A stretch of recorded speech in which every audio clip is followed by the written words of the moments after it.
அல்லேலூயா. கர்த்தர் அவருடைய வார்த்தையினால் நம்மை ஆசீர்வதிப்பாராக. அவருடைய வார்த்தையினால் நம்மை தேற்றுவாராக. வாக்குத்தத்த வார்த்தையாக யாத்ராகமத்தின் புஸ்தகம் 2ஆம் அதிகாரம் 25ஆம் வசனம். மோசேயின் இடத்துல ஆண்டவர் வந்து அவரோடு பேசின அந்த வார்த்தைகளை இங்கே சொல்லப்பட்டிருக்கிறது. தேவன் இஸ்ரவேல் புத்திரரை கண்ணோக்கினார், தேவன் அவர்களை நினைத்தருளினார். அல்லேலூயா. நம்முடைய தேவன் நினைத்தருளும் கர்த்தர். அல்லேலூயா. இந்த மாதத்திலே ஆண்டவர் நம்முடைய ஒவ்வொரு விஷயத்தையும் அவர் நினைத்தருளுவாராக. அவர் நினைத்தருளுகிற காரியங்கள் வாய்க்கும். அல்லேலூயா. அவர் நம்மை நினைத்தருள வேண்டும். ஒருவேளை இதுவரைக்கும் அவர் உங்களை நினைக்காதது போல நீங்கள் நினைத்து கொண்டு என்னை நடத்துவதற்கு, என்னை பலப்படுத்துவதற்கு, எனக்கு உதவி செய்வதற்கு ஒருவரும் இல்லையே என்று சொல்வீர்கள் என்றால், இன்றைக்கு உங்களை நினைக்கும் கர்த்தர் இருக்கிறார். உங்கள் பிரச்சனையை நினைக்கும் கர்த்தர் இருக்கிறார். உங்கள் குடும்ப சூழ்நிலைகளை நினைக்கும் கர்த்தர் இருக்கிறார். உங்களுக்காக யாவையும் செய்து முடிக்கிற கர்த்தர் நம்மோடு கூட இருக்கிறார். ஹல்லேலூயா. அங்கே சொல்லப்பட்டிருக்கிறது, அங்கே யாத்ராகமத்திலே மோசேயினிடத்திலே வந்து கர்த்தர் பேசுகிறார். அவர் என்ன பேசுகிறார்? அங்கே சொன்ன விஷயம் என்ன? அங்கே சொன்ன காரியம் என்னவென்றால் 23ஆம் வசனம் பாருங்க. எகிப்தின் ராஜா மரித்தான், இஸ்ரவேல் புத்திரர் அடிமைத்தனத்தினால் தவித்து முறையிட்டு கொண்டிருந்தார்கள். அவர்கள் அடிமைத்தனத்தில் இருந்து முறையிடும் சத்தம் தேவ சந்நிதியில் எட்டினது. சில நேரத்தில் நம்முடைய கேள்வி, ஏன் இந்த கால தாமதம்? ஏன் சில காரியங்கள் தாமதமாகிறது? நல்லா கவனிங்க. மோசே தன்னுடைய மாம்ச மூர்க்கத்தினால் ஒருவனை கொலை செய்தான். அவன் கொலை செய்த நிமித்தமாக கர்த்தர் அவனை சொல்லவில்லை, கர்த்தர் அதை செய்யும்படி சொல்லவில்லை. இவன் தன்னுடைய மாம்ச பலத்திலே, தன்னுடைய அறிவிலே தன் ஜனங்களுக்கு உதவி செய்வதாக நினைத்து அவன் கொலை செய்து விட்டான். இப்போ கொலை செய்த இந்த மோசே விடுவிக்கும்படி செல்ல வேண்டும் என்றால் அந்த ஊருக்கு செல்ல முடியாது. இப்போ ஆண்டவர் எதுவரை காத்திருக்க வேண்டியது ஆயிற்று என்றால், அந்த ஊரிலே இருந்ததான பார்வோன் மரிக்கும் வரை காத்திருக்க வேண்டியதாயிற்று. சில வேளைகளிலே நம்முடைய மாம்ச வேலைகள், மாம்ச திட்டங்கள், மாம்ச செயல்கள் வேகமாக என்ன செய்து விடுகிறது? தேவனுடைய திட்டத்தையே என்ன பண்ணி விட்டுறது? தடை செய்து விட்டு விடுகிறது. இல்லை என்றால் தாமதப்படுத்தி விடுகிறது. முறிக்க முடியாது, கர்த்தருடைய செய்கையை முறிக்க முடியாது. ஆனால் 2 வேலையை செய்யும். என்ன செய்யும்? தடை செய்யும், தாமதம் செய்யும். எப்படி அது தாமதம் செய்ய முடியும் என்றால், அந்த தாமதத்தின் காரணம் என்ன?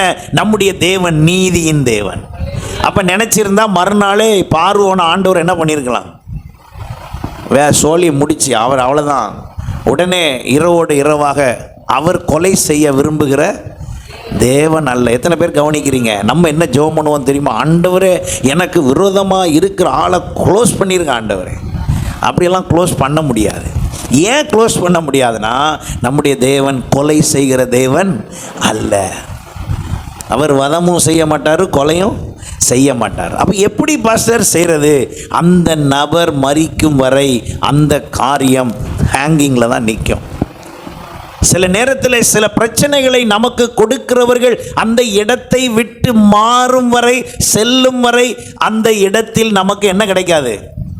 ஆசீர்வாதமே கிடைக்காது.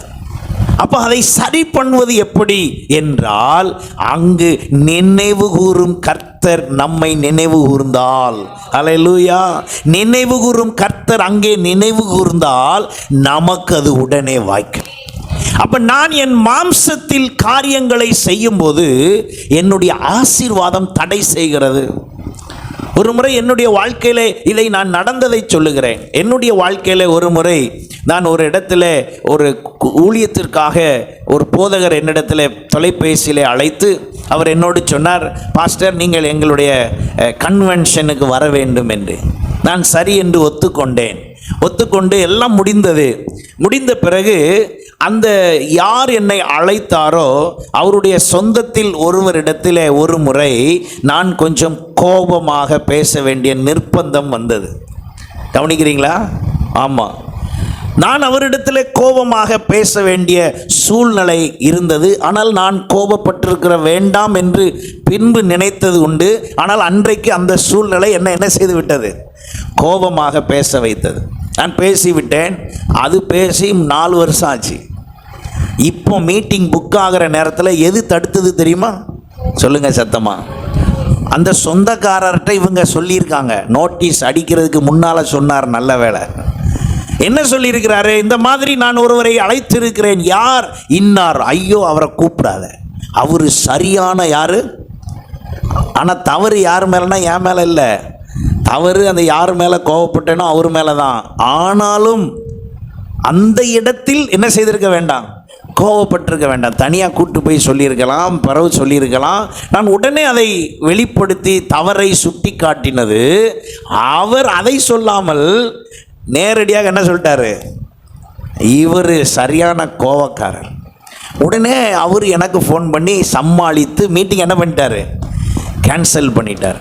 கேன்சல் எல்லாம் பண்ணி அடுத்து ஒரு 3 வருஷம் கழித்து அந்த என்னை புக் பண்ண அந்த போதகர் ஒரு மீட்டிங்கில் வந்திருந்தார். அப்போ நான் பிரசங்கம் செய்து கொண்டிருந்தேன். டீச்சிங், பாஸ்டர்ஸ் மத்தியில் டீச்சிங் எல்லாம் முடிந்த பிறகு என்னிடத்தில் வந்து, பாஸ்டர் என்னை மன்னித்து கொள்ளுங்கள், ஏன் உங்களை என்னுடைய இடத்திற்கு கூப்பிடாமல் போனேன்? ஏன் கூப்பிடாமல் போனேன்? இன்னார் எனக்கு இப்படி ஒன்றை சொன்னார்கள். நான் என்ன சொல்ல வருகிறேன் என்றால், ஒரு கூட்டத்தை தடை செய்வதற்கு எது காரணமாயிற்று? கோபம் என்பதல்ல, நான் அவசரப்பட்டு செய்த சொன்ன தீர்ப்பு அல்லது முடிவு, நான் வேகமாக செய்த காரியம் ஒரு நாளில் என்னுடைய நன்மையை வந்து என்ன பண்ணிருச்சு? தடை செய்து விட்டது. அப்போ நம் ஒவ்வொருவருடைய வாழ்க்கையிலையும் சில நேரத்தில் இப்படித்தான் நம்முடைய காரியங்கள் தடை செய்து கொண்டே வரவர்த்து கொண்டு இருக்கிறது. ஆகையினாலே நிதானமாய், ஏன் நம்ம ஏன் ஆண்டவர்கிட்ட வந்து, ஆண்டவரே உம்முடைய பிள்ளையாய் ஏற்றுக்கொள்ளும் அப்படின்னு சொன்ன உடனே ஆண்டவர் நம்மை ரட்சித்து முடிக்காமல் என் பாவங்களை முழுசும் அறிக்கையிடணும்னு ஏன் சொல்றாரு? ஏன் ஆண்டவர் அப்படி சொல்லணும்? அவர் நிச்சயமா மன்னிக்க போறாருங்கிறது உண்மை. எத்தனை பேர் விசுவாசிக்கிறீங்க? நம்முடைய பாவத்தை எல்லாம் ஆண்டவர் மன்னிக்க போகிறார் என்பது உண்மை. ஆனால் வெறுமன மன்னிப்பு கிடையாது. எப்பந்தான் மன்னிப்பு? நான் என் பாவங்களை அறிக்கையிட்டால், நான் என்னுடைய காரியங்கள் எல்லாவற்றையும் அறிக்கையிட்டால் என்றால் என்ன அர்த்தம்? என்னுடைய சுய சிந்தையில் எல்லாவற்றையும் நினைத்து பார்த்து அதை நான் கர்த்தரிடத்தில் என்ன செய்ய வேண்டும்? சொல்ல வேண்டும். என்ன சொல்ல வேண்டும்? ஆண்டவரே, ஒரு முறை இப்படி ஒன்று நடந்தது, அப்பொழுது நான் இப்படி செய்து விட்டேன், என் சூழ்நிலையில் நான் இப்படி நடந்து கொண்டேன், இப்படிப்பட்ட காரியங்களை நான் தெளிவாக கர்த்தரிடத்தில் அறிக்கையிட்டிருக்கிறேனா? இப்படியே ஒவ்வொன்றையாய் யோசித்து பார்ப்பீர்கள் என்றால் அவைகளெல்லாம் நமக்கு என்ன செய்து கொண்டிருக்கிறது? தடை செய்து கொண்டிருக்கிறது. அப்போ நம்முடைய ஆண்டவர் எத்தனை காரியங்கள் தடை செய்தாலும் நம்மை நினைத்தருளுகிற கர்த்தர். அல்லேலூயா. அப்போ அவர் மெமரியில் எல்லாம் இருக்குது நமக்கு செய்யணும்னு சொல்லி. அப்போ அவர் என்னெல்லாம் செய்ய விரும்புகிறார் என்பதை இந்த நாளிலே சில காரியங்களை சொல்லி நாம் ஜெபிக்க போகிறோம். தொடர்ந்து நாம் அதை வாசிக்கும் பொழுதுதான் அங்கே சொல்லப்பட்டிருக்கிறது, அங்கே எகிப்தின் ராஜா மரித்தான். இப்போ தேவன் அவர்கள் பெருமூச்சை கேட்டு, இப்போ தான் 24ஆம் வசனம் பாருங்க, அவர் சொல்லுகிறார், தாம் ஆபிரகாமோடு ஈசாக்கோடும் யாக்கோபோடும் செய்த உடன்படிக்கையை நினைவு கூர்ந்தார். ஹல்லேலூயா, ஹல்லேலூயா. தான் யாக்கோபோடும் ஆபிரகாமோடும் ஈசாக்கோடும் யாக்கோபோடும் செய்த உடன்படிக்கையை அவர் என்ன செய்தாராம்? நினைவு கூர்ந்தார். ஹல்லேலூயா. அப்போ அவர் நினைவு கூர்ந்தபடியினால் என்னை நினைவு கூறும் பொழுது எனக்கு உண்டானது எல்லாம் செய்யப்படும். ஏனென்றால் அவர் என்னை கண்ணோக்கி பார்க்கிறார், நினைவு கூறுகிறார். என் நிலைமையை அவர் என்ன செய்கிறாராம்? பார்க்கிறார். இப்போ என் நிலைமையை பார்த்துட்டு இருக்கிறாருன்னு வச்சுக்குவோம். என் நிலைமையை பார்க்கும் பொழுது அவர் எனக்கு உதவி செய்ய வேண்டும். ஏனென்றால் அவர் உதவி செய்வார் என்பது அவருடைய விருப்பம். என்னை ஆசீர்வதிப்பது ஆண்டவருடைய விருப்பம். 115 சங்கீதம் 12 சொல்லுகிறது, கர்த்தர் நம்மை நினைத்திருக்கிறார், அவர் என்ன செய்வாராம்? ஆசீர்வதிப்பார். இஸ்ரவேல் குடும்பத்தாரை ஆசீர்வதிப்பார், அவர் ஆரோன் குடும்பத்தாரை ஆசீர்வதிப்பார் என்று தெளிவாய் அங்கே சொல்லப்பட்டது. அப்போ ஆண்டவருடைய விருப்பம் என்ன? நம்மை ஆசீர்வதிப்பது. அப்போ ஆண்டவர் ஆசீர்வதிக்க வேண்டும் என்று என்னை கண்ணோக்குகிறார். கண்ணோக்கி வரலாம்னு நினைக்கிற நேரத்தில் எனக்கு தடை செய்கிற காரியங்கள் எப்படி இருக்குது? நிறைய இருக்குது. நம்முடைய தேவன் நீதியின் தேவன். எல்லாரும் சொல்லுங்க, நம்முடைய தேவன் நீதியின் தேவன். சத்தமாக சொல்லுங்க, எல்லாரும் சொல்லுங்க, நம்முடைய தேவன் நீதியின் தேவன். ஏன் அப்படி சொல்கிறேன்னு தெரியுமா? நம்ம அவரை ரொம்ப குறுக்கு வழியில் வர சொல்கிறோம். ஆண்டவரை நம்ம எப்படி வர சொல்கிறோம்? குறுக்கு வழியில் வர சொல்கிறோம். அவரை நம்ம நோ பார்க்கிங்கில் விடுற மாதிரியும், நம்ம ஒன் வேல எக்ஸ்ட்ரா போகிற மாதிரியும் யாரையும் கூப்பிடுறோம், அவரையும் சொல்கிறோம், ஆண்டவரே இப்படி செஞ்சிருங்க ஆண்டவரே. கவனிங்க, அதுக்கு தான் வேதாமத்தை கொடுத்துருக்கிறார். அதுக்கு தான் பைபிளில் உள்ள வசனத்தை நீங்கள் கவனிக்கணும். அவர் நீதியின்படியே செய்கிறவர். அநீதியானவை அவர் என்ன செய்ய மாட்டார்? செய்ய மாட்டார். ஆகையினால தான் அநீதியான விதமான காரியங்களில் வழி நடத்தவும் விரும்பவில்லை. உங்களை நீதியின்படியே அவர் நடத்த விரும்புகிறார். அவர் நீதியின் பாதையில் தான் என்ன செய்வார்? நடத்த விரும்புவார். ஆமேன். குறுக்கு வழியில் யாராவது செஞ்சு தரேன்னு சொன்னால் போய் மாட்டிக்காதீங்க. அவர் நீதியின் வழியை தவிர வேறொரு வழியில் செய்யவே மாட்டார். அல்லேலூயா. அப்போ அவர் நீதியின் வழியில் செய்வதற்கு என்னை கண்ணோக்கி பார்க்கும் பொழுது அங்கே என்னுடைய அநீதி, அங்கே எனக்கு விரோதமான காரியங்கள் என்ன செய்து கொண்டிருக்கிறது? தடுத்து கொண்டிருக்கிறது. அந்த வேளையிலே அவரால் என்ன செய்ய முடியாது? உதவி செய்ய முடியாது. ஏன் உதவி செய்ய முடியாது? அவர் நீதியின் தேவன் என்பதால் அநீதியானதில் அவர் என்ன செய்ய மாட்டார்? உதவி செய்ய மாட்டார். அப்போ நான் அநீதியாகிவிட்டேன், எப்படி அவர் எனக்கு உதவி செய்வார் என்றால், அதற்குத்தான் இப்பொழுது கர்த்தர் நம்மோடு பேசி கொண்டிருக்கிறார். என் அநீதியை நான் என்ன செய்ய வேண்டும்? சரிப்படுத்த வேண்டும். எப்படி பாஸ்டர்? உடனே ஓடி போய் எப்படி சரி பண்ணுவது? அதற்குத்தான் கர்த்தர் ஒரு வழியை வைத்திருக்கிறார். என் முழு இருதயத்தோடும் அதை நான் உணர்ந்து, நான் மனம் கசந்து கர்த்தரிடத்திலே, ஆண்டவரே எனக்கு இப்படி ஒரு சூழ்நிலை நடந்து விட்டது, நான் அறியாமையினால் இந்த அநீதி நடந்து விட்டது, இந்த பாவம் ஏற்பட்டது, உமக்கு விரோதமாய் நடந்து விட்டேன், உம்மை பிரியப்படுத்த மறந்து விட்டேன், எனக்கு சகல தகுதி இருந்தும் உம்மை நான் ஆராதிப்பதிலே, உம்முடைய ஆராதனையை மேன்மைப்படுத்துவதிலே நான் தவறிவிட்டேன், என்னை மன்னியும் என்று சொல்லுகிற வேளையிலே அங்கே எல்லா அநீதியும் என்ன செய்யப்படுகிறது? சத்தமா சொல்லுங்க, நீக்கப்படுகிறது, முறிக்கப்படுகிறது, மன்னிக்கப்படுகிறது. அந்த மன்னிக்கப்பட்ட அந்த நிமிஷத்தில் அவருடைய ஃபுல் ஃபோர்ஸ் என்ன செய்யாங்க? வேலை செய்யும். இப்போ எத்தனை பேர் புரிஞ்சுக்கிட்டீங்க? ஆமேன். நீங்கள் ஜெபம் பண்ணி நடக்கலைன்னா புரிஞ்சுக்கணும், அங்கே ஏதோ ஒன்று என்ன பண்ணிக்கிட்டு இருக்கு? தடுத்துக்கிட்டு இருக்கு. என்னைக்கோ செய்த ஏதோ ஒன்று அங்கே என்ன பண்ணிகிட்டு இருக்கு. அதனால தான் தாவீது சொல்லுகிறார், ஆண்டவரே என்னுடைய இளம் வயதின் பாவங்களை என்ன செய்யாதிருப்பீராக? நினையாதிருப்பீராக. நீர் நினைச்சிட்டு இருப்பீர், நிறையா நீர் நினைத்து கொண்டே இருப்பீர். அதனால என் இளம் வயதின் பாவத்தை என்ன செய்யாதிரும். ஏன்னா 50 வயசில் ஜெபம் பண்ணிக்கிட்டு இருக்கோம், கர்த்தாவே என்னை ஆசீர்வதிக்க மாட்டீரா? அவர் எதை நினச்சிக்கிட்டு இருக்காரு சொல்லுங்க? என்னைக்கோ நடந்த அநீதியை அவர் நினைவு கூர்ந்து கொண்டு இருக்கிறார். இப்போ அந்த நினைப்பை சரிப்படுத்தணும். அதை சரிப்படுத்திட்டு அவர்கிட்ட வந்தால் அவர் கண்ணோக்கி கொண்டே இருக்கிறான். கண்ணோக்கும் பொழுது நம்முடைய பாடுகள், போராட்டங்கள், பிரச்சனைகள், சூழ்நிலைகள், வேதனைகள், நாம் படுகிற கஷ்டம், சில வேளையிலே நாம் விடுகிற கண்ணீர், நம்முடைய சரீர பலவீனம், சரீர வியாதி எல்லாம் அவர் கண்ணோக்கி கொண்டிருக்கிறார். ஆனால் அவர் என்ன செய்ய முடியல? உதவி செய்ய முடியல. ஏனென்றால் அவருக்கு உதவி செய்வது லேசான காரியம். அவருக்கு உதவி செய்வது லேசான காரியம். அவர் நீதியின் தேவன். நான் ஏன் இதை இன்ஸ்டிட் பண்ணி வலியுறுத்தி சொல்லுகிறேன்னா, சில நேரங்களிலே நம்முடைய எண்ணம் என்னவா இருக்கிறது? நிறைய நேரம் நீங்கள் கவனிச்சு பாருங்கள், ஆண்டவர் செய்யலைன்னா உடனே இந்த பாஸ்டருக்கு என்ன இல்லை போல, வல்லமை இல்லை போல, அதனால் நம்ம வேறு பாஸ்டர்கிட்ட என்ன செஞ்சு பார்ப்போம்? ஜெபம் பண்ணி பார்ப்போம். நான் ஒன்று சொல்லட்டா, நீங்கள் இந்த அநீதியை சரிப்படுத்தாமல் 1000 பாஸ்டர்கிட்ட ஜெபம் பண்ணாலும் உங்கள் காரியம் சரி ஆகாது. எத்தனை பேர் ஒத்துக்கொள்கிறீங்க? நீங்கள் ஒத்துக்கொள்ளாட்டாலும் இதுதான் ஃபேக்ட். நீங்கள் சரி பண்ணாமல் 1000 பாஸ்டர் ஜெபம் பண்ணாலும் உங்களுக்கு என்ன செய்யாது? வேலை ஆகாது.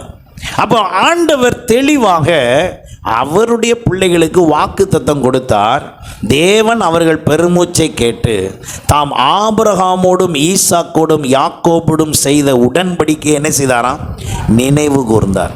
அவர் நினைவு கூர்ந்துதான் தேவன் இஸ்ரவேல் புத்திரரை கண்ணோக்கினார். தேவன் அவர்களை என்ன செய்தார்? நினைத்தருளினார். ஹல்லேலூயா. அப்போ மோசே அங்கே கொண்டு போகணுன்னா ஒன்று வழக்கை சரி பண்ணியிருக்கணும். என்ன வழக்கு? இவர் கொலை செய்ததை சரி பண்ணியிருக்கணும். இல்லைன்னா இவரை தண்டிக்கிற ஒருவர் அங்கே என்ன செய்யக்கூடாது? இருக்கக்கூடாது. அதுக்காக அவசரமாக போய் யாரை கொலை செய்ய முடியாது? பார்வோனை. எத்தனை பேர் நான் சொல்கிறத புரிஞ்சுக்கிட்டு வர்றீங்க? பார்வோனை வேகமாக கொலை செய்கிறது ஒரு வினாடியில் முடியும். ஆனால் அது செய்தால் அது என்னது? அநீதி. நீ கட்டாத வீட்டில் குடியிருப்பாய் என்று வாக்கு பண்ணினாரே, அந்த வாக்கு தத்தத்தை நிறைவேற்றுவதற்கு அங்கிருந்த 10 சந்ததியை துரத்தினார் என்ற வார்த்தையை நீங்கள் சொல்லுகிறீர்கள். அந்த துரத்தினது கூட அநீதியினால் அல்ல, நீதியினால். எப்படி? அவர்களுடைய ஆகாரியத்தின் நிமித்தமாக, அவர்களுடைய குறைகள் குற்றங்கள் நிமித்தமாக அவர்களை அங்கே குடியிருக்காமல் அவர்களை துரத்தினார். இவர்களை வாக்கு பண்ணினதினால் அங்கே நிறுத்தினார். எத்தனை பேர் நான் சொல்றது புரியுது? அப்போ நல்லா கவனிங்க. அப்போ ஆண்டவர் அநீதியாய் ஒரு காரியத்தை செய்து முடிக்க முடியாது. பார்வோன் மரிக்கும் வரை காத்திருக்க சொன்னார்.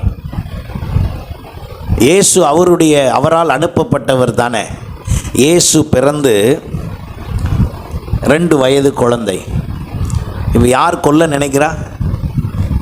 அங்கேயும் பார்வோன். இந்த பார்வோன் 1 2 3 4 மாதிரி வருது. அப்போ ஆண்டவர் என்ன செய்தார் தெரியுமா? இவங்களை எந்த ஊருக்கு போய் சொல்லிட்டாரு? எகிப்துக்கு போய் இருன்னு சொல்லிட்டார். எத்தனை நாளைக்கு இருக்கணுமா தெரியுமா? நான் சொல்கிற வரைக்கும் அங்கே இருக்கணும். எப்போ சொன்னார்னு கவனிங்க. எப்போ திரும்பி வர சொன்னார்? அவன் செத்த பிறகு தான் வர சொல்கிறாரு. ஏன் இவரே முடிச்சிருக்கலாம்ல கதையை? நீங்கள் ஆண்டவரை குறித்து ஒரு தெளிவு வர வேண்டும் என்பதற்காக நான் இதை போட்டு இப்படி விளக்கிக்கிட்டு இருக்கேன், புரிய வைத்து கொண்டிருக்கிறேன். அநீதிக்கு அவர் உடந்தையாய் வரமாட்டார்.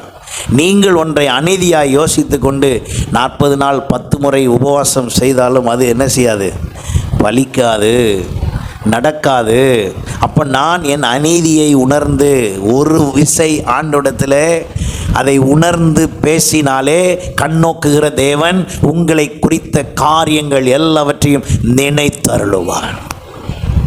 உங்களுக்கு என்ன செய்ய வேண்டும் என்று திட்டமிட்டிருக்கிறாரோ, தீர்மானித்திருக்கிறாரோ, அதை அவர் என்ன செய்வார்? நினைத்தருளுவார். அவர் நினைத்தருளுகிற கர்த்தர். அப்போ இந்த இயேசுவாகிய தேவன் நம்முடைய கர்த்தர் அங்கே எகிப்தில் இருந்த பொழுது நியூஸ் வர்ற வரைக்கும் எங்கே தான் இருக்க வேண்டியதாயிடுச்சு? எகிப்தில் தான் இருக்க வேண்டியதாயிடுச்சு. ஒரு நாள் நியூஸ் வருது, குழந்தையை கொல்ல வகை தேடுகிறவன் என்ன செய்து போயிட்டானா? ஆமாம், என் பைபிளில் அப்படி தான் இருக்குது. உங்கள் பைபிளில் இருக்கா?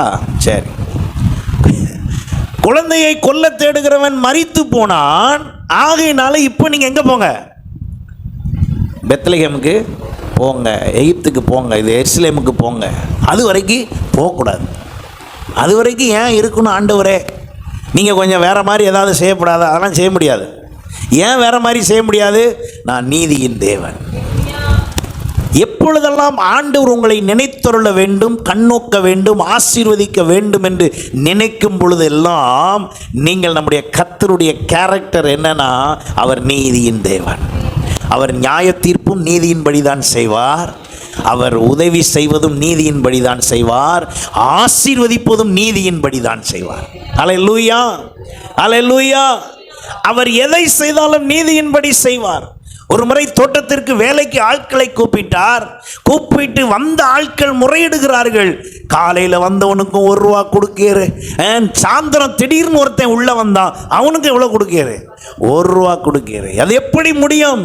அவர் சொன்னார், உன்ட சொன்னபடி தான் நான் செய்கிறேன். உன்னை அழைக்கும் பொழுது உன்ட என்ன சொன்னேன்? 9 மணிக்கு கூப்பிடும்போது 1 ரூபா பணம் தரேன், சாயந்தரம் வரைக்கும் வேலை சரியான்னு கேட்டேன். நீ ஒத்துக்கிட்டு வந்துட்ட. 11 மணிக்கு பேசணுன்ட்டு நான் என்ன தான் சொன்னேன், 1 ரூபா தரேன்னு சொன்னேன். 3 மணிக்கு சில பேர்கிட்ட போய் சும்மா இருந்தானா, அவன் கஷ்டப்படுறான், சும்மா நிற்கிறான், வேலை இல்லாமல் இருந்தான். சில நேரம் நீங்கள் யோசிப்பீங்க, நம்மளும் வேலை இல்லாமல் கொஞ்ச நாள் இருந்திருந்தா இந்த 3 மணிக்கு கூப்பிட்டுருந்தாருன்னா சிரமம் இல்லாமல் போயிருக்கலாமே அப்படின்னு நின்றாதீங்க. சில நேரம் 3 மணிக்கு அவர் வராமல் போயிடுவார். அதெல்லாம் அவர் சைடு, அவர் பார்த்துக்குவார். இந்த 3 மணிக்கு சும்மா வேலை இல்லாமல் நின்னவனையும் கூட்டிகிட்டு வந்து நானும் உனக்கு எவ்வளோ தரேன், 1 ரூபா தரேன். ஆனால் சம்பளம் போடுறப்ப தான் பிரச்சனை வருது. இதுதான் மனுஷனாகிய நாம் எதை புரிந்து கொள்ளவில்லை. கர்த்தருடைய பிள்ளைகள், நீங்கள் நீதியை புரிந்து கொள்ள வேண்டும். அதுக்கு தான் இதை நான் இவ்வளோ விளக்கம் கொடுத்துட்டு இருக்கிறேன்.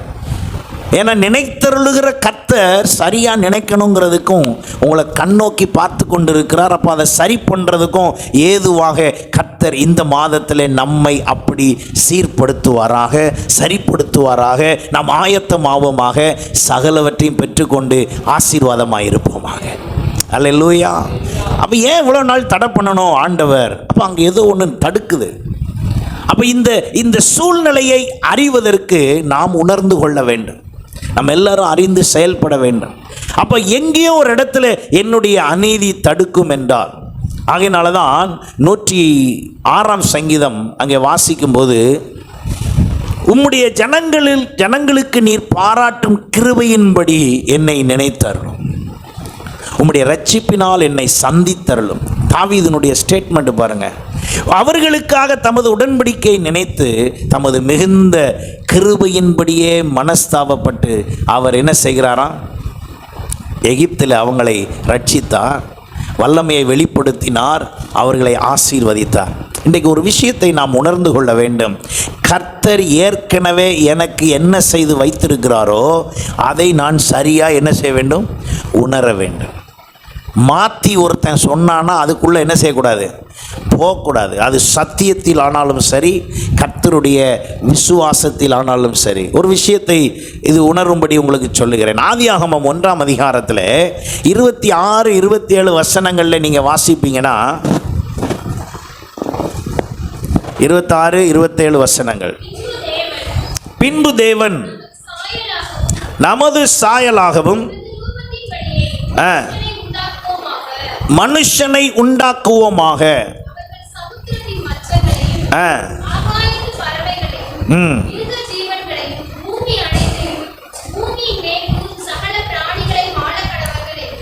ஓகே.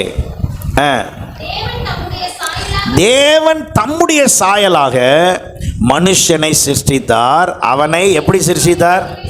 தேவ சாயலாகவே சிருஷ்டித்தார். ஹல்லேலூயா. எப்படி சிருஷ்டித்தாராம்? தேவ சாயலாகவே சிருஷ்டித்தார். இப்போ தேவ சாயலில் தான் யார் இருக்கா? சத்தமாக சொல்லுங்க, மனுஷன் இருக்கிறான். இப்போ புதுசாக ஒரு தகவல் அங்கே வருகிறது. என்ன தகவல் வருது தெரியுமா? 3ஆம் அதிகாரம் 5ஆம் வசனம் பாருங்க.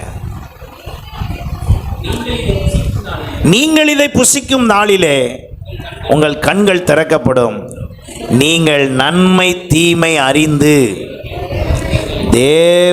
தேவர்களைப் போல் இருப்பீர்கள். நன்மை தீமை அறிந்து எப்படி இருப்பீர்கள்?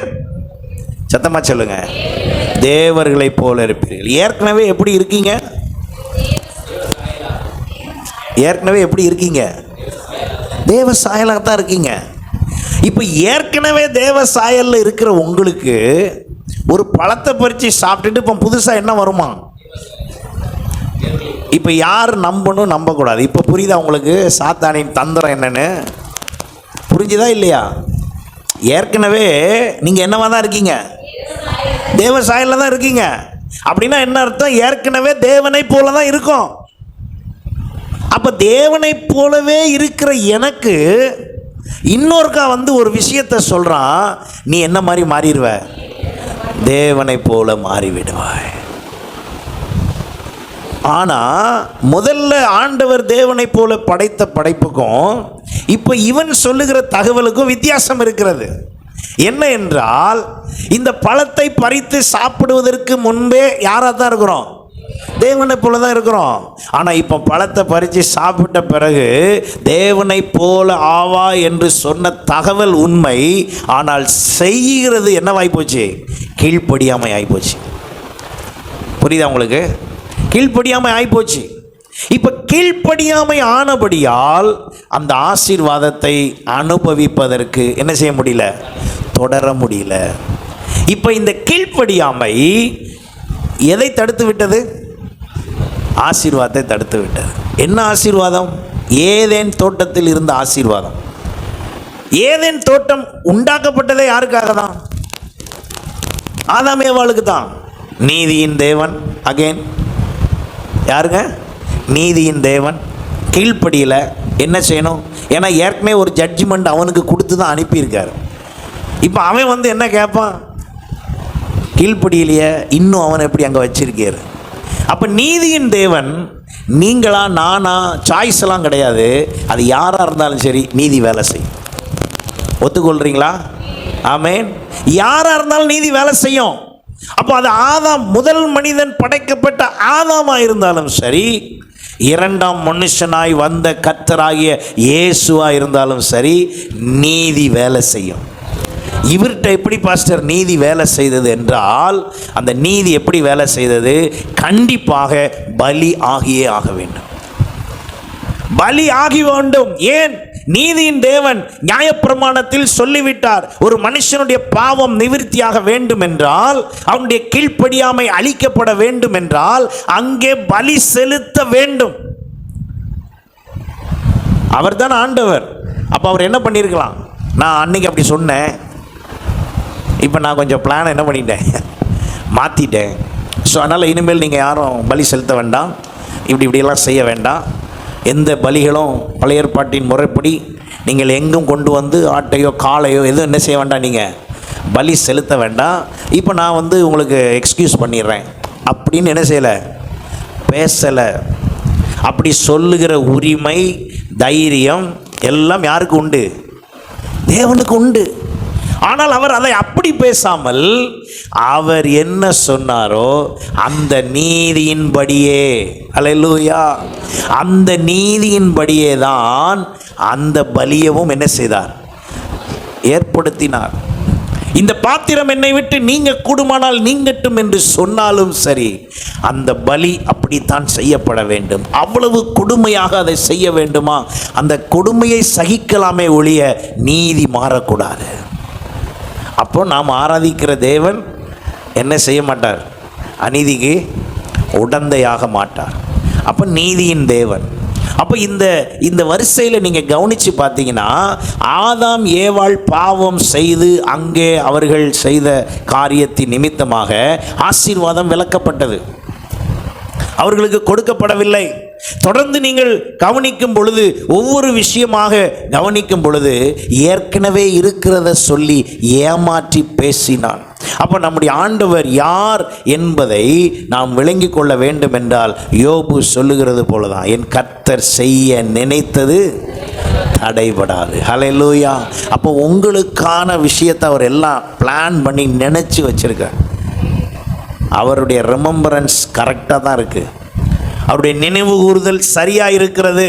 உங்களுக்கு அவர் கொடுத்த வாக்கு தத்தத்தின்படி அவர் நினைவு கூர்ந்து, உங்களுக்கு கொடுத்த எல்லாவித உடன்படிக்கையின்படி உங்களை நினைவு கூர்ந்து, எப்போ எப்படி உயர்த்த வேண்டும், ஆசீர்வதிக்க வேண்டும், மேன்மைப்படுத்த வேண்டும், நிலைநிறுத்த வேண்டும், எல்லாம் அவருடைய நினைவில் இருக்கிறது. எத்தனை பேர் இப்படி சொல்ல விரும்புங்க? ஆண்டவரே, என்னை குறித்து நினைத்து கொண்டு இருக்கிறதற்காய் ஸ்தோத்திரம். சொல்லுங்க பாப்போம். என்னை குறித்து நினைத்து கொண்டு இருக்கிறதற்காய் ஸ்தோத்திரம். அவர் நினச்சிக்கிட்டு தான் இருக்கிறார். ஆனால் அங்கே தான் பிரச்சனையை சரி பண்ண போகிறோம். அதைத்தான் சரி பண்ணிக்கிட்டு இருக்கிறோம். கர்த்தர் இன்றைக்கும் அல்லேலூயா அதை சரிப்படுத்த உதவி செய்வாராக. அப்போ என்னை நினைவு கூறுகிற கர்த்தர் செய்ய நினைக்கிறது ஒன்றும் என்ன செய்யாது, தடைப்படாது. அப்போ மனுஷனுடைய திட்டம் என்ன செய்கிறது, அவனுடைய நினைவுகள் என்ன செய்கிறது, பல காரியத்தை மாற்றுகிறது. தன் சொந்த முடிவிலே முயற்சி எடுக்க நினைக்கிறது. அதைத்தான் நான் சொன்னேன். மோசே தன் சொந்த முயற்சியிலே அவன் முடிவெடுத்தான். தான் நினைத்தபடி செய்தால் அங்கே காரியம் வாய்க்கும் என்று சொல்லி நினைத்தான். ஆனால் அவன் நினைத்தபடி அங்கே ஆகவில்லை, கர்த்தர் நினைத்தபடி. ஹல்லேலூயா. ஆதியாகமம் 11ஆம் அதிகாரத்தில் 6ஆம் வசனத்தில் வாசிக்கும் பொழுது அங்கே நோவாவினுடைய வம்சம் திடீரென்று நிம்ரோத் என்று ஒரு ராஜா வந்த பொழுது அவனுக்கு சொல்லப்படுகிறது, ஒரு காலம் வந்தது, அங்கே பேழை உண்டாக்கப்பட்டது. அந்த பேழையின் மூலமாக நம்முடைய குடும்பமெல்லாம் காக்கப்பட்டு நாம் இந்த மழை வெள்ளத்திலே அடித்து செல்லப்பட்டு அழிக்கப்பட்ட பிறகு 8 பேரிலிருந்து ஆரம்பிக்கப்பட்ட குடும்பம் நாம் எல்லாரும் இன்றைக்கு இருக்கிறோம் என்று சொல்லுகிற வரலாறு அங்கே வந்து கொண்டே இருந்த பொழுது நிம்ரோத் காலத்தில் அவர்கள் யோசித்தார்கள், நாம் இனி இப்படி ஒரு காரியத்துக்குள்ளே வராதபடி எல்லாரும் சேர்ந்து அவர்களுடைய நினைவு எல்லாம் ஒருமனமாக இருந்து யாருக்கு விரோதமாக இருந்துச்சான்? தேவனுக்கு விரோதமாக இருந்தது. அங்கே நீதியின் தேவன் அவர்களுடைய திட்டத்தை அவர் என்ன செய்யவில்லை, பாபேல் கோபுரத்தை அவர் இடிக்கவில்லை. எத்தனை பேர் நான் சொல்கிறது புரியுது? பாபேல் கோபுரத்தை அவர் என்ன செய்யலை? ஆமாம், மேலேருந்து ஒரு இப்போ நார்மலாகவே ஒரு மின்னல் வந்தால் எல்லாத்தையும் காலி பண்ணிடுது, இடி விழுந்துன்னு சொல்கிறோம். நினச்சிருந்தா கண்டிப்பாக என்ன பண்ணியிருக்கலாம், பாபேல் கோபுரம் ஒரு வினாடியில் முடிஞ்சிருக்கும். அவர் அதை செய்யவில்லை. அகைன் நீதியின் தேவன் அவர் செய்த காரியம் என்ன, இவர்களுக்குள்ளே பாஷை மாறுதலை உண்டாக்கினார்.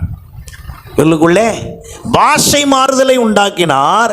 பாஷை மாறுதலின் நிமித்தமாக அங்கே அவர்களால் அதை செய்ய முடியாமல் போகிவிட்டது. அப்போ இன்றைக்கு நம் ஒவ்வொருவருடைய வாழ்க்கையிலையும் நானாக ஒன்றை நினைத்து கொண்டு அதன் வாயிலாக நான் கர்த்தரை தேடவும், அதன் வாயிலாக கர்த்தருடைய காரியத்தை நிறைவேற்றவும், கர்த்தர் எனக்கு செய்வார் என்றும் நாம் நினைத்து கொண்டு இருக்கக்கூடாது. நம்முடைய நினைவுகளின்படி அல்ல. ஆகையினால தான் ஏசாயாவிலே வாசிக்கிறோம், உன் நினைவுகள் என் நினைவுகள் அல்ல, நம்ம நினைக்கிறபடி அல்ல, அவர் ஏற்கனவே நமக்கானதை நினைத்திருக்கிறார். அல்லேலூயா. அப்போ எப்பொழுது வந்தாலும் என் நினைப்பில் நான் செய்யக்கூடாது, கர்த்தர் என்னை நினைத்திருக்கிறார் என்பதின்படி செய்ய வேண்டும். நீங்கள் உதாரணத்துக்கு நம்முடைய அந்த மனுஷ தன்மையில் நாம் என்ன யோசிக்கிறோம் பாருங்கள். 2 ராஜாக்கள் 5 நான் புரிதலுக்காக இந்த உதாரணங்களை சொல்லுகிறேன். 2 ராஜாக்கள் 5ஆம் அதிகாரம் 11ஆம் வசனத்தில் பாருங்கள், அங்கே சொல்லப்பட்டிருக்கிறது, அந்த நாகமான் கடும் கோபம் கொண்டு புறப்பட்டு போய் அவன் வெளியே வந்து நின்று தன் தேவனாகிய கர்த்தருடைய நாமத்தை தொழுது தன் கையினால் அந்த இடத்தை தடவி இவ்விதமாய் குஷ்டரோகத்தை நீக்குவான் என்று. நம்ம நினைப்பெல்லாம் எல்லா நேரமும் என்ன செய்யாது சொல்லுங்க, நம்ம நினைக்கிற நினைப்பில் அல்ல, கர்த்தர் நம்மளை குறித்து நினைத்திருக்கிறபடி நடக்கும். எத்தனை பேர் ஒப்பு கொடுக்குறீங்க, ஆண்டவரே நீங்கள் நினைச்ச மாதிரி செய்யுங்கப்பா. யார் நினைச்ச மாதிரி? நீங்கள் நினைச்ச மாதிரி. அவர் ஒன்றும் தவறாய் செய்வதில்லை, அவர் சொன்னது ஒன்றும் தவறி போனதும் இல்லை. ஹல்லேலூயா. அவர் சொன்ன வாக்கு தத்தங்கள் 100% நிறைவேறும். அவைகள் எதுவும் தாமதித்தாலும் அவைகள் ஒரு நாளும் நிறைவேறாமல் போகவே போகாது. அப்படிப்பட்ட ஆண்டவரை ஆராதிக்கிற நானாக சிலவற்றை நினைத்து கொண்டு நானாக யோசிக்கிறேன். இவர் வந்தாராம் ஜெபம் பண்ணுறதுக்கு, வரும்போது என்ன யோசிச்சுட்டு வந்தாராம், என் குஷ்ட ரோகத்தில் அங்கே இருக்கிற பாஸ்டர் எண்ணெய் பூசி என்ன பண்ணுவார், ஜெபம் பண்ணுவார். கடைசியில் பாஸ்டர் என்ன பண்ணிவிட்டார், சந்திக்கவே இல்லை, அசிஸ்டண்ட்டை சொல்லி விட்டார், வேறு வந்திருக்கிற ஆளை நேராக போய் அப்படியே ஆற்றுல ஒரு 7 தடவை முங்கிட்டு என்ன செய்ய சொல்லு, போக சொல்லு. இப்போ இவருக்குள்ள கோபம் உண்டு. இவர் சொல்கிறாராம், நான் இப்படிலாம் நினச்சேன், நீங்கள் நினைக்கிற மாதிரியும் நான் நினைக்கிற மாதிரியும் அல்ல கர்த்தர் செய்வது. ஹல்லேலூயா. நான் இப்படியே உதாரணம் நிறையா சொல்லிக்கொண்டே போகலாம். குஷ்டரோகிகள் வந்தார்கள், 6 விதமாய் கர்த்தர் குஷ்டரோகத்தை சுகமாக்கினார். ஆனால் ஒன்று போல ஒன்றை என்ன செய்யவில்லை. ஏன்? நீங்களும் நானும் நினைத்தபடி அல்ல. பிசாசுகளை துரத்தினதாக 5 இடத்துல வித்தியாசமான பிசாசுகளை துரத்தினதாக இருக்கிறது. 5ம் ஒன்று போல இல்லை. ஏன்? நான் நினைத்தபடி அல்ல. அல்லேலூயா. அப்ப நாம் நினைத்தபடி செய்ய முடியாது. இதை அறிந்தபடினால தான் தாவீது தன் அனுபவத்திலே அவர் என்ன செய்கிறார், அவருக்கு விரோதமாக பெலிஸ்தியர்கள் வந்த விதத்தில் கோலியாத்தை வீழ்த்தினது போல இன்னொரு இடத்தில் அதே அப்ளிகேஷன் என்ன செய்யல, பண்ணவில்லை. இவனுடைய நினைவில் இருக்கிறது கோலியாத்தை எப்படியெல்லாம் கொன்றோம் என்று. ஆனால் அதே மெத்தடை இன்னொரு இடத்துல போய் என்ன செய்யல, அப்ளை பண்ணல. காரணம் என்ன? அது கர்த்தரை சார்ந்து அவருடைய நினைவின்படி அவர் சொல்லுகிறபடி அதை செய்கிறதாக இருந்தால் என்னுடைய திட்டத்தின்படி அல்ல, கம்ப்ளீட் பிளான் ஆண்டவருடையதாக இருக்கணும். அல்லேலூயா. அப்ப என்னை நினைத்திருக்கிற கர்த்தர் என்னை அவர் ஆசீர்வதிக்க விரும்புகிறார். அப்ப ஆண்டவர் எனக்கு எப்படி செய்ய விரும்புகிறாராம் பாருங்கள்.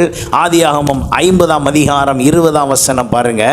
எனக்கு தீமை செய்ய நினைத்தீர்கள். யோசேப்பு சொல்லுகிறார், எனக்கு நீங்கள் தீமை செய்ய நினைத்தீர்கள், தேவனோ இப்பொழுது நடந்து வருகிறபடியே வெகு ஜனங்களை உயிரோடு காக்கும்படிக்கு அதை என்ன செய்தாராம், நன்மையாய் முடிய பண்ணினார். அல்லேலூயா. காரணம் என்னன்னா, யோசேப்பு அந்த தரிசனத்தின்படியே தன்னை காத்து கொண்டு தன் சகோதரர்கள் செய்ததுக்கு விரோதமாக, தன் சகோதரனுக்கு விரோதமாக எந்த தீங்கும் செய்யாதிருந்தபடியினால் கர்த்தர் யோசேப்பு மூலமாக தன் சகோதரர்களை போஷித்தார். அல்லேலூயா. இப்ப யோசேப்பின் சகோதரர்கள் அத்தனை பேரும் தவறு செய்தார்கள், யோசேப்பு செய்யவில்லை. யோசேப்பு அதை செய்யாதபடியினால தான் யோசேப்பு கண்ட சொப்பனம் நிறைவேறினது. அல்லேலூயா. அப்ப யோசேப்பு என்ன சொப்பனம் கண்டான்? தன் சகோதரர்களும் தகப்பனும் தாயும் எல்லாரும் பணிந்து வணங்குவதாக கண்டான். அது நிறைவேறின காலம் எப்பொழுது தெரியுமா? எப்பொழுதெல்லாம் வாய்ப்பு வந்ததோ அப்பொழுதெல்லாம் விரோதமாய் செயல்படாமல் அவன் எல்லாரையும் சகித்து மன்னித்து ஏற்றுக்கொண்டு தன்னுடைய சிறைச்சாலையின் வரைக்கும், குழியில் விழுந்தது வரைக்கும், விற்று போட்டது வரைக்கும் ஏதிலையும் விரோதம் காட்டாமல், இப்பொழுது கூட ஒரு வாய்ப்பு வந்திருக்கிறது, தன் கண் அசைவினால் அவ்வளவு பேரையும் சிறை சேதம் பண்ணுவதற்கோ, சிறைச்சாலையில் வைப்பதற்கோ, மீண்டும் குழியில் போடுவதற்கோ வாய்ப்பு வந்திருந்தும் அந்த சிந்தை கொஞ்சம் கூட அவனுக்கு இல்லை. அல்லேலூயா. இன்றைக்கு கர்த்தர் அதைத்தான் கவனிக்க விரும்புகிறார். நம்மிடத்தில் அதைத்தான் கவனித்துக் கொண்டிருக்கிறார். நம்முடைய எண்ணங்கள் என்ன? ஆகையினால தான் இயேசு தன்னுடைய உபதேசத்திலே சொன்னார், நீங்கள் கர்த்தருக்கு காணிக்கை கொடுப்பதாக இருந்தால், நீங்கள் கொடுக்க வரும் பொழுது உன் சகோதரன் பேரில் உனக்கு குறை உண்டானால் போய் காம்ப்ரமைஸ் ஆகு. நம்ம வாழ்க்கையில் சபையில் இருக்கிற நமக்குள்ள கூட வாக்குவாதங்கள் வரலாம், மன வருத்தங்கள் வரலாம், சொந்த குடும்பத்துக்குள்ளே மன வருத்தங்கள் வரலாம், அண்ணன் தம்பிக்குள்ள மன வருத்தம் வரலாம். வரட்டும், வரக்கூடாதுன்னு நான் சொல்லலை. ஏன் வருதுன்னா எல்லாருக்கும் சொரணம் இருக்குது, அதனால வரும். எல்லாருக்கும் என்ன இருக்குது? ஃபீலிங்ஸ் இருக்குல்ல. நான் புரிகிறதுக்காக அந்த வார்த்தையை சொன்னேன். அப்படி எல்லாருக்கும் ஃபீலிங் இருக்குது, எல்லாருக்கும் இமோஷன் இருக்குது எல்லாருக்கும். அப்போ இமோஷன் வெளிப்படும் போது சில வார்த்தை காதில் கேட்டவுடனே இப்போ இமோஷன் என்ன செய்யும்? எழும்பட்டும், வரட்டும். அதெல்லாம் நமக்குள்ள இருக்கிறது தானே. ஆனால் அதை தொடர விடாமல் தடுப்பீர்கள் என்றால், எத்தனை பேர் நான் சொல்கிறது புரியுது? ஏன்னா இதுவே உங்களை என்ன செஞ்சிருமா, தடை செய்து விடும். சொந்த சகோதரன் கூட இருக்கிற மிஸ் அண்டர்ஸ்டாண்டிங்கே உங்கள் ஆசீர்வாதத்தை தடுக்குமாங்க. எப்படி தடுக்கும் அது? இயேசு சொல்லுகிறார், நீ எவ்வளோ பெரிய காணிக்கையை தீட்டு வந்தாலும் சரி, உன் காணிக்கையை கொண்டு வந்து உள்ளே போடுறதுக்கு முன்னால், சபையில் செலுத்துறதுக்கு முன்னால் அதை வச்சிட்டு போய் உன் சகோதரன்ட்ட போய் ஒப்புரவாயிட்டு வந்து அப்புறம் தூக்கி எங்கே வை? பெட்டியில் வை. யோசிச்சு பாருங்கள்.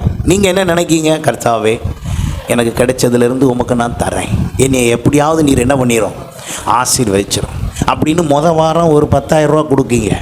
2வது வாரம் செக் பண்ணி பார்த்துட்டு 7 நாள் ஆகும், இன்னும் ஒன்றும் வரல, ஒருவேளை இன்னும் ஆண்டவர் எக்ஸ்ட்ரா கேட்பார் போல் அப்படின்ட்டு அடுத்த வாரம் ஒரு 50,000, அதுக்கு அடுத்த வாரம் ஒரு 1,00,000.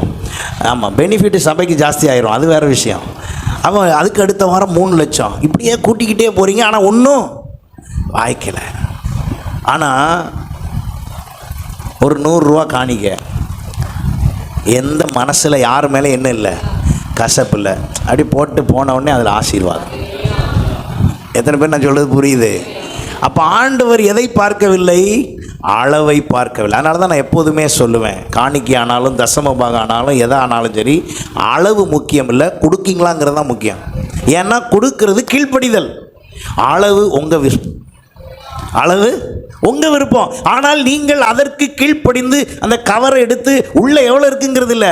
நான் தசம பாகம் செலுத்துகிறேன் எழுதிட்டேன், நான் காணிக்கை செலுத்துகிறேன் எழுதிட்டேன். அதை நீங்கள் செலுத்தும் பொழுது அது கீழ்ப்படிதல். அளவு அவர் தான் சொல்லியிருக்காரு. என்ன சொல்லியிருக்காரு? அவர் தான் அளவு சொல்லியிருக்காருங்க. உற்சாகமாக கொடுக்கணும். அளவு என்ன சொல்லியிருக்காரு? அவனவன் மன விருப்பத்தின்படி, சொல்லுங்க சத்தமா, கொடுக்க கடவன். அப்போ எல்லாமே என்னை நினைக்கணும் ஆண்டவர் அப்படின்னு நினைக்கிறோம். அவர் கண்ணோக்குகிறார், அவர் நினைக்க விரும்புகிறார். ஆனால் என்னுடையது எல்லாம் அவரை செய்ய விடாமல் என்ன பண்ணிக்கிட்டு இருக்கு? தடை செய்து கொண்டிருக்கிறது. எத்தனை பேர் நான் சொல்றது புரியுது? அல்லேலூயா. அப்ப இப்படி தடை செய்யாமல் நாம் நினைத்தபடி கர்த்தர் செய்ய வேண்டும் என்றால் அப்ப அவர் யார்? அவர் நீதியின் தேவன். அவர் எப்படி செயல்படுத்துகிறார்? 147 சங்கீதம் 7 வசனம் பாருங்க, 9 வசனத்திலிருந்து வேகமாக சில வசனத்தை வாசித்து நாம் புரிந்து கொள்வோம். அவர் மிருக ஜீவன்களுக்கும் கூப்பிடுகிற காக்கை குஞ்சுகளுக்கும் ஆகாரம் கொடுக்கிறார். அவர் குதிரையின் பலத்தில் விருப்பமாயிரார். வீரனுடைய கால்களில் பிரியப்படார். தமக்கு பயந்து தமது கிருபைக்கு காத்திருக்கிறவர்கள் மேல் கர்த்தர் எப்படி இருக்கிறாரா? பிரியமாயிருக்கிறார். எருசலேமே கர்த்தரை ஸ்தோத்தரி, சீயோனே உன் தேவனை துதி. அவர் உன் வாசல்களில் தாழ்பாள்களை பலப்படுத்தி உன்னிடத்தில் உள்ள உன் பிள்ளைகளை ஆசீர்வதிக்கிறார். அவர் உன் எல்லைகளை சமாதானம் உள்ளவைகள் ஆக்கி உச்சிதமான கோதுமை நாள் உன்னை என்ன செய்வாராம்? திருப்தி ஆக்குவார். நம்மளை நினைத்திருக்கிற கர்த்தர், அந்த சங்கீதத்தை நீங்கள் முழுசும் வாசிங்கன்னா நான் என்ன சொல்ல வரேன்னு புரியும். நம்மை நினைத்திருக்கிற கர்த்தர் அவர் என்ன செய்கிறாரா? அவர் குதிரையின் பலத்தில் விருப்பமாய் இருக்கவில்லை, வீரனுடைய கால்களில் அவர் என்ன செய்யவில்லை? பிரியப்படவில்லை. தமக்கு பயந்து தம்முடைய கிருபைக்கு காத்திருக்கிறவர்கள் மேல் பிரியமாயிருக்கிறார். அல்லேலூயா. அப்படிப்பட்ட ஆண்டவர் தான் நம்மை நினைக்க விரும்புகிறார். அல்லேலூயா. அப்ப நம்மை நினைத்திருக்கிற ஆண்டவர் நம்மை திருப்தி ஆக்குகிறவர். நம்மை நினைத்திருக்கிற ஆண்டவர் செய்கிற காரியம் என்ன? ஏசாயா 49:16 சொல்லுகிறது, என்னை உள்ளங்கையில் வரைந்து வைத்திருக்கிறேன். என்னை நினைக்கிற ஆண்டவர் என்ன பண்ணி வச்சிருக்காரா? என்ன உள்ளங்கையில் வரைஞ்சு வச்சிருக்கிறார். நான் இப்போ ஆண்டவர் சைடு பேசுகிறேன், ஆண்டவர் பக்கமாக பேசுகிறேன். ஆண்டவர் என்ன செய்ய விரும்புகிறார்? நான் என்னுடைய ஜனத்தை திருப்தியாக்க விரும்புகிறேன். ரெண்டாவது அவர் சொல்லுகிறார், நான் என்னுடைய ஜனத்தை உள்ளங்கையில், என் பிள்ளைய உள்ளங்கையில் என்ன பண்ணி வச்சிருக்கேன்? வரைந்து வைத்திருக்கிறேன். அல்லேலூயா. ஆகாய் தீர்க்கதரிசி புஸ்தகம் 2 அதிகாரம் 23 வசனத்தில் அவர் சொல்லுகிறார், உன்னை முத்திரை மோதிரமாக வைப்பேன். உன்னை எப்படி வைப்பேன்? முத்திரை மோதிரமாக வைப்பேன். அப்போ உன்னை நான் முத்திரை மோதிரமாக ஒரு பெரிய அளவில் உன்னை வைக்க விரும்புகிற கர்த்தர் தான் நான் உன்னை நினைக்கிறேன் என்று சொல்லுகிறேன். அல்லேலூயா. நம்மை நினைத்திருக்கிற கர்த்தர் என்னை முத்திரை மோதிரமாக வைப்பார். ஏசாயா 49:15 சொல்லப்பட்டிருக்கிறது, தாய் மறந்தாலும் ஸ்திரியானவள் தன் கற்பத்தின் பிள்ளைக்கு இறங்காமல் தன் பாலகனை மறப்பாளோ? அவள் மறந்தாலும் நான் உன்னை மறப்பதில்லை. அல்லேலூயா. நம்மை நினைவு கூறுகிற கர்த்தர் மறவாமல் இருக்கிறவர். நான் அவருடைய கேரக்டரை கொஞ்சம் சொல்லி வந்தால் உங்களுக்கு இன்னும் புரியும். ஏசாயா 41 அதிகாரத்தில் 8 வசனத்திலிருந்து 17 வசனம் வரை நீங்கள் வாசித்து பார்க்கிறீர்கள் என்றால் அவர் அங்கே சொல்லுகிறார், நான் உன் கூடவே இருக்கிறேன், நான் உன் கூடவே இருக்கிறேன். நான் உன் கூடவே இருந்து, அங்கே சொல்லப்பட்டிருக்கிறது, அங்கே தெரிந்து கொண்ட யாக்கோபே, நான் பூமியின் கடையாந்திரங்களிலிருந்து உன்னை எடுத்து அதன் எல்லையிலிருந்து அழைத்து வந்து நான் உன்னை தெரிந்து கொண்டேன், நான் உன்னை வெறுத்து விடவில்லை என்று சொன்னேன். வரிசை அப்படியே நீங்கள் வாசிக்கிட்டே வந்தீங்கன்னா கர்த்தர் அங்கே தன்னுடைய இருதயத்தின் விருப்பத்தை சொல்லி கொண்டே வருகிறார். அல்லேலூயா. அப்போ என் மேலே அவர் வைத்திருக்கிற திட்டம், அவர் வைத்திருக்கிற ஆசை, அவர் எனக்கு செய்ய விரும்புகிற காரியம் பெரியதாக இருக்கிறது. ஆனால் அவர் என்னை நினைத்தருளினால் தான் அது நடக்கும். எனக்கு செய்யும்படி அவர் இப்போ என்ன செய்யணும்?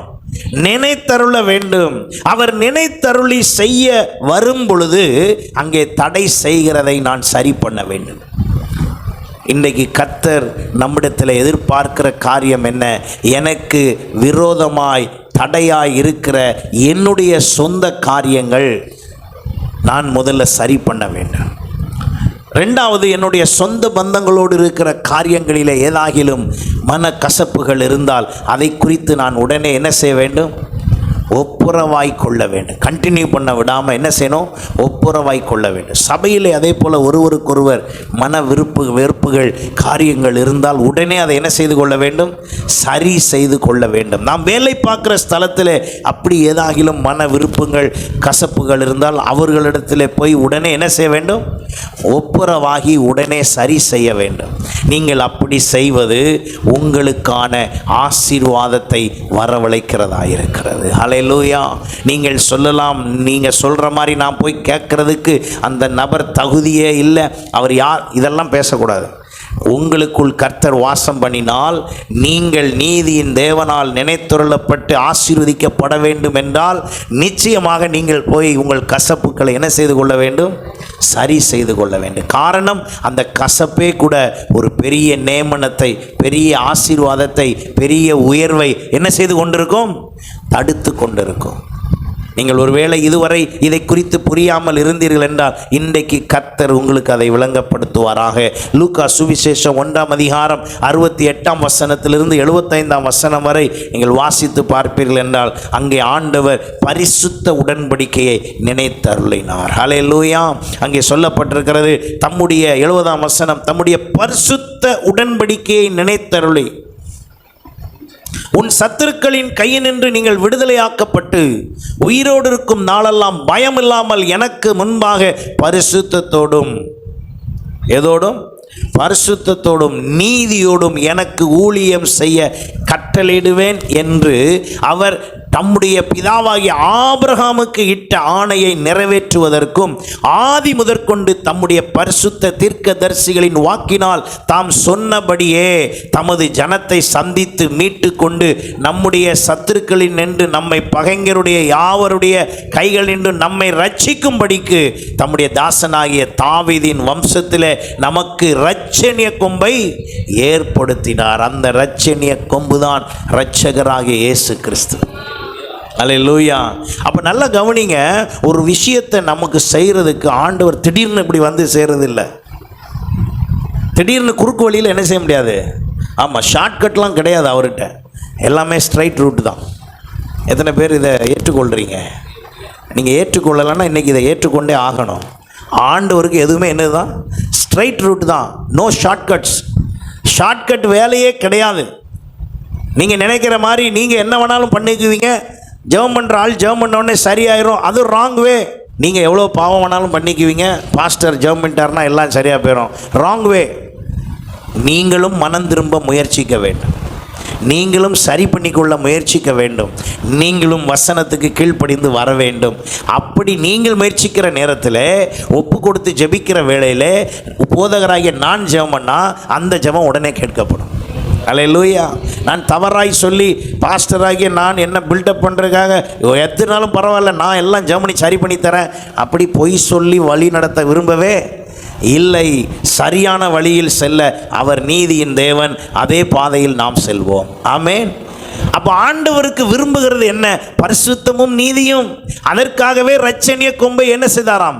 ஏற்படுத்தினார். என்னை இப்பொழுது பரிசுத்த சந்ததியாய் மாற்றுவதற்கு என் பரிசுத்த ஆண்டவர் எனக்குள் வாசம் பண்ணுகிறார். எத்தனை பேர் விசுவாசிக்கிறீங்க? அப்போ அவர் எனக்குள் வாசம் பண்ணுகிறபடியால் அந்த பரிசுத்தம் என்னை நீதியின் பாதையில் நடத்துகிறது. தாவீது 23ஆம் சங்கீதத்தில் அதுதான் சொல்லுது, என்னை அவர் என்ன செய்கிறாராம்? நீதியின் பாதையில் நடத்துகிறார். ஏன் நீதியின் பாதை? அவர் நீதியின் பாதையில் நடத்துகிறபடினால தான் சத்துருக்கு முன்பு எனக்கு ஒரு பந்தி ஆயத்தமாக இருக்கிறது. அவர் நீதியின் பாதையில் நடத்துகிறபடினால் தான் என் தலை எண்ணெயால் அபிஷேகம் பண்ணப்படுகிறது. அல்லேலூயா. அப்ப என்னை கண்ணோக்கி பார்த்து என்னை குறித்து நினைக்கும் கர்த்தர் என் அருகில் இருக்கிறார். இப்போ நீங்கள் சொல்லுங்கள், உங்களை கண்ணோக்கி பார்த்தார். இப்போ நான் பார்க்குறது வேறங்க. இங்கே யாருக்கும் தெரியாமல் ஒரு இடம் இருக்குது, அதைத்தான் அவர் கண்ணோக்கி பார்க்கிறார். யாருக்கும் தெரியாது, மறைக்கப்பட்ட இடம், மறைக்கப்பட்ட இடம். மறைக்கப்பட்ட ஒரு ரகசிய இடம் நம்ம எல்லாருக்கும் இருக்கிறது, எல்லாருடைய வாழ்க்கையிலும் இருக்கிறது. கணவனுக்கு தெரியாத ரகசிய ஒரு இடம் மனைவியினிடத்தில் உண்டு, மனைவிக்கு தெரியாத ரகசியம் கணவனிடத்தில் உண்டு, பெற்றோருக்கு தெரியாமல் பிள்ளைகளிடத்தில் ரகசியம் உண்டு, பிள்ளைகளுக்கு தெரியாமல் பெற்றோரிடத்தில் ரகசியம் உண்டு, பாஸ்டருக்கு தெரியாமல் விசுவாசிகளுக்கு ரகசியம் உண்டு, விசுவாசிகளுக்கு தெரியாமல் பாஸ்டரிடத்திலும் ரகசியம் உண்டு. அந்த ரகசிய இடத்தை தான் இவர் என்ன பண்ணிக்கிட்டு இருக்காராம்? சத்தமாக சொல்லுங்க, கண்ணோக்கி கொண்டிருக்கிறார். அப்போ நாம் எல்லாரிடத்திலும் தப்பித்த நாம் யார்கிட்ட தப்பிக்க முடியாது? ஆண்டவர்கிட்ட தப்பிக்க முடியாது. ஆகையினால தான் யோனா சொல்லுகிறார், நான் பாதாளத்தில் நான் போய் நிற்கிறேன், அங்கேயும் அவர் வருகிறார். தாவீது தன் அனுபவத்திலையும் சொல்லுகிறார், நான் எங்கே போய் படுக்க போட்டாலும் அங்கே நீர் வந்து விடுவீர். காரணம் பூமியும் அது நிறைவும். சத்தமாக சொல்லுங்கள், கர்த்தருடையது. இந்த ரகசியத்தை, இந்த தெளிவை நீங்கள் புரிந்து கொண்டு, என் தேவன் நீதியின் தேவன், அவர் என்னை கண்ணோக்கி கொண்டிருக்கிறார். அவர் கண்ணோக்கி பார்த்து என் பிரச்சனையை சரிப்படுத்தணும்னா, அந்த பிரச்சனைக்கு எதிராக நிற்கிறவனை விளக்கணும்னா அங்கே ஒரு என்ன இருக்கணும்? ஒரு நீதி இருக்கணும். நீதி இருந்தால் உடனே நடக்கும், நொடி பொழுதிலே நடக்கும். ஹல்லேலூயா. நீதி இல்லாத இடத்துல கர்த்தர் அதை செய்ய முடியாது. தவறுதலாய் நீங்கள் போய் ஜெபிக்காமல் சரியான விதத்தில் ஜெபித்தால் உடனே ஜெபத்தை கேட்கிறவர் உங்களுக்கு பதில் செய்வார். நீங்கள் வேணா இந்த நேரத்தில் ஒரு சேலஞ்ச், ஒரு சவால். என்ன சவால்? இதுவரை நீங்கள் ஜெபித்து எதிர்பார்த்து முயற்சித்து நடக்காத விஷயத்தில் இந்த ஒரு வாரத்துக்குள் நீங்கள் உங்கள் அநீதிகள் எல்லாவற்றையும் லிஸ்ட் போட்டு ஆண்டவரிடத்தில், யார்ட்டையும் சொல்ல வேண்டாம், ஏன்ட்டையும் சொல்ல வேண்டாம், யார்கிட்ட சொல்லுங்க? ஆண்டவர்கிட்ட சொல்லுங்க. உங்கள் விவரம் தெரிந்த காலத்தில் இருந்து அல்லது நீங்கள் ரட்சிக்கப்பட்ட காலத்தில் இருந்து எங்கெல்லாம் அநீதி நடந்ததோ, அது உங்கள் கணவனுக்கு விரோதமாக இருக்கலாம், மனைவிக்கு விரோதமாக இருக்கலாம், பிள்ளைகளுக்கு எங்க சொந்த பந்தம் அல்லது என்னெல்லாம் சொல்லணுமோ வேலை செய்கிற இடம், எல்லா அநீதியையும் கர்த்தரிடத்தில் ஒப்புவித்து, ஆண்டவரே இதெல்லாம் நான் அநீதி என்று உணர்கிறேன், என்னை மன்னித்து விடும் என்று ஒரு விசை, அல்லேலூயா, ஒரு விசை சொல்லி நீங்கள் ஜெபித்து அமைதியாக மட்டும் இருங்க. அடுத்த அப்ளிகேஷனே தேவையில்லை. என்ன அப்ளிகேஷன் தேவையில்லை? கிடைக்கல, நடக்கலை, முடியலை அப்படின்னு சொன்னீங்கல்ல, அதெல்லாம் எதுவுமே திரும்ப சொல்ல தேவையில்லை. ஏன்னா அதுக்காக ஏற்கனவே புலம்பியாச்சு, அதுக்காக ஏற்கனவே அழுதாச்சு, அதுக்காக ஏற்கனவே விண்ணப்பம் நிறையா செய்தாச்சு. இந்த அநீதியை மட்டும் சரிப்படுத்தி வெயிட் பண்ணுங்க. நீங்கள் சரி பண்ண அடுத்த நாள் உங்களுக்கான திறந்த வாசல் அங்கே இருப்பதை நீங்கள் காண்பீர்கள். அல்லேலூயா. திஸ் இஸ் சேலஞ்ச், சவால். சரியா? இதை இந்த ஒரு வாரம் செய்ய போகிறோம், எல்லாரும் செய்ய போகிறோம், இன்க்ளூடிங் மீ, நானும் செய்ய போகிறேன். அல்லேலூயா. எத்தனை பேர் என் கூட ஆமேன்னு சொல்கிறீங்க? நம்ம எல்லாரும் சேர்ந்து செய்ய போகிறோம். என்ன செய்ய போகிறோம்? ஆண்டவரே, என்னுடைய எல்லா அநீதியான காரியங்கள், அநீதி என்று சொல்லும்போது அது எல்லாம் உணர்த்தப்படுறீங்களோ, எதெல்லாம் உங்களுக்கு ஃபீல் ஆகுதோ எல்லாத்தையும் அவர்கிட்ட சொல்லுங்கள். யார்ட்டையும் சொல்லிடாதீங்க தயவுசெய்து. அவசரப்பட்டு கணவன்ட்டையும் சொல்லிடாதீங்க, அவசரப்பட்டு மனைவிட்டையும் சொல்லிடாதீங்க, அவசரப்பட்டு பாஸ்டர்ட்டையும் சொல்ல வேண்டாம், யார்ட்டையும் சொல்ல வேண்டாம். ஒரே நபர். யார்கிட்ட? ஏனென்றால் 1 யோவான் 1:9 அதைத்தான் சொல்லுகிறது, நம்முடைய எல்லா அநியாயத்தையும் நீக்கி நம்மை சுத்திகரிப்பதற்கு உண்மையும். அந்த வசனம் அழகாக திரும்பி நீதி தான் சொல்லியிருக்கு பாருங்க. அதை மட்டும் எடுத்து வாசிச்சுட்டு நம்ம போவோம். நம்முடைய பாவங்களை நாம் அறிக்கையிட்டால் பாவங்களை நமக்கு மன்னித்து எல்லா அநியாயத்தையும் நீக்கி நம்மை சுத்திகரிப்பதற்கு அவர் உண்மையும் நீதியும் உள்ளவராயிருக்கிறார். அல்லேலூயா. அந்த நீதியின் மூலமாய் உங்கள் தடைப்பட்ட காரியங்களை கர்த்தர் சரிப்படுத்த போகிறார். நிறுத்தி வைக்கப்பட்டிருக்கிற உங்கள் ஆசீர்வாதத்தினுடைய வாசல் இப்பொழுதே திறக்கப்பட போகிறது. அல்லேலூயா. அடுத்த வாரம் சாட்சி சொல்லுகிற வாரம். எத்தனை பேர் முந்தி கொள்ளுகிறீர்களோ எனக்கு தெரியாது, முன்னக்கூட்டி என்கிட்ட சொல்லணும். அப்படி நீங்கள் சொன்னால் முன்னால் நின்று சாட்சி சொல்லுகிறது 2வது ஞாயிற்றுக்கிழமை சாட்சி சொல்லுகிற வாரம் நீங்கள் சாட்சி சொல்லலாம். எத்தனை பேருடைய வாசல் திறக்கப்பட்டது என்று கர்த்தர் சொல்ல வைக்க விரும்புகிறார் என்பதை நான் நினைத்து சந்தோஷப்படுகிறேன். உங்களுக்கு கர்த்தர் அதை செய்வார். அல்லேலூயா. அப்போ ஒரு வாரம் நமக்கு இருக்கு. என்ன சொல்ல போகிறோம்? ஆண்டவரே, என்னுடைய அநீதி எல்லாம் கவனித்து பார், கண்ணோக்கி பார். இவைகள் எல்லாம் எனக்கு இடையூறாக இருந்தது, எனக்கு இவ்வளவு நாட்கள் தடை இதுதான் என்று தெரியவில்லை. என்னுடைய குற்றங்கள் தவறுகள் எல்லாவற்றையும் லிஸ்ட் போட்டு திரும்ப ஒருக்க, அதெல்லாம் என்னைக்கோ ஆண்டவர் மன்னிச்சிட்டார், நான் விசுவாசிக்கிறேன். உண்மை, உங்களை மன்னித்தது உண்மை. ஆனால் இப்பொழுது கண்ணோக்கி பார்த்து நினைவு கூர்ந்து ஆசீர்வதிக்க முடியாதபடி சில தடைகள் இருப்பதினால் மீண்டும் ஒரு விசை நான் என்ன செய்ய வேண்டும்? இதை செய்ய வேண்டும். முடிவு பரியந்தம் நிலை நிற்பவனே ரட்சிக்கப்படுவான். அப்போ ஆண்டவர் என்னை கண்ணோக்கும் பொழுது அங்கு எந்த அநீதியும் என்ன செய்யக்கூடாது? இருக்கக்கூடாது. அதற்குத்தான் இதை நான் இவ்வளவு வலியுறுத்தி சொல்லி கொண்டிருக்கிறேன். நீங்கள் அதை செய்ய ஆரம்பிக்கிற வேளையிலே நானும் அதையே செய்து உங்களுக்காக ஜெபிக்க விரும்புகிறேன். கர்த்தர் அதில் நினைவு கூர்ந்து உங்களை ஆசீர்வதிப்பார். ஹல்லேலூயா, ஹல்லேலூயா. He will bless you more and more. அதிகமாய் கர்த்தர் உங்களை ஆசீர்வதிப்பாராக. எத்தனை மடங்கு? 100 மடங்கு. ஹல்லேலூயா, ஹல்லேலூயா. 1000 மடங்கு. வேதம் சொல்லுகிறதெல்லாம் சொல்றேன். 30, 60, 100 கர்த்தர் பலன் செய்ய உதவி செய்வார். ஹல்லேலூயா. நீங்கள் நினைத்து கொண்டிருக்கலாம், உங்களுடைய ஆசீர்வாதத்தை இப்பொழுது நேமிப்பதற்கு, தருவதற்கு, கொடுப்பதற்கு, உங்களை அங்கே வைப்பதற்கு எங்க சான்ஸ் இல்லை. அது உங்க சிந்தை, உங்க நினைவு. கர்த்தர் நினைத்தால் அங்கே ஒரு வாய்ப்பை ஏற்படுத்துவார். ஹல்லேலூயா. He will create the way. அவர் வழியை ஆயத்தம் பண்ணுகிறவர். அவர் நமக்கு முன்னாக போய் கோணலானவைகளை செவ்வை பண்ணுகிற கர்த்தர். அவர் எல்லாவற்றையும் பார்த்து கொள்வார். எத்தனை பேர் ஒப்பு கொடுக்க விரும்புறீங்க? நீங்கள் ஆண்டவரிடத்தில் செய்ய வேண்டியது, ஆண்டவரே என்னை கண்ணோக்கும் பொழுது. ஆகையினால தான் தாவீது சொல்லுகிறார், உம்மை வேதனை உண்டாக்கும் வழி என்னிடத்தில் உண்டோ என்று பார்த்து என்னை எப்படி நடத்தும்? நித்திய வழியிலே நடத்தும். அது என்னது நித்திய வழி என்றால், நீதியின் வழிக்கு அடுத்த வழி நித்திய வழி. நான் நீதியாக இருந்தால் என்னுடைய அடுத்த வழி என்னதுதான்?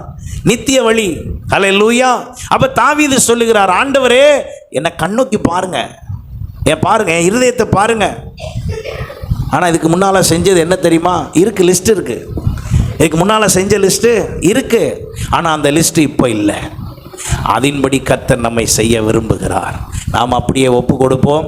கர்த்தர் நமக்காக நம்மை நினைத்தருளி அவர் நம்மை ஆசீர்வதிப்பார். ஹல்லேலூயா.